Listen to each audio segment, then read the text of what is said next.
We have a big question coming up here that I know you're going to have a ton of fun with. Before we get into it, it's going to be the next one. When it comes to staying at a tier 1 unit, I've interviewed a lot of guys from the Army side, and they're like, we've had guys who've been fired for negligent discharges. We've had guys who've been fired because I don't even know what this means, but they threw around outside of the A zone in a training exercise, and they got removed from the unit. And like they say it's the hardest job in the world to get, and it's the easiest one to lose.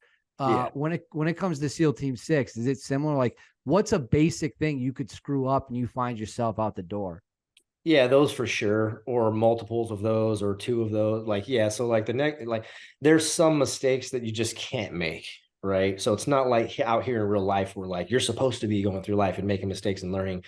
It's such a high, it's the highest, most elite level of accountability that ever exists, and that's why it's so hard to separate from, especially the guys there in their minds too, with us guys that separate from it. It's almost like they feel betrayed or something, you know. But yeah, there's just certain ones you can't do, and the ND one is for sure one of them. Like you just can't. So, yeah. And then the one you said about out of the A zone, like maybe that's true. I don't know what it's like for them. I've never, I wasn't.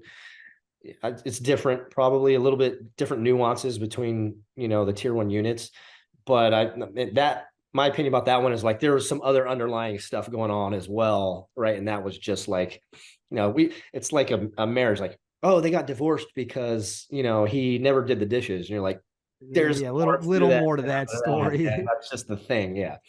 Is it possible? Do guys ever get removed for just being a bad fit? Like maybe they made it through selection, maybe they even did a deployment, but it just it's like this guy is just not. He's just not who he is. This is just not a good fit. If that happens, how do they handle a situation like that?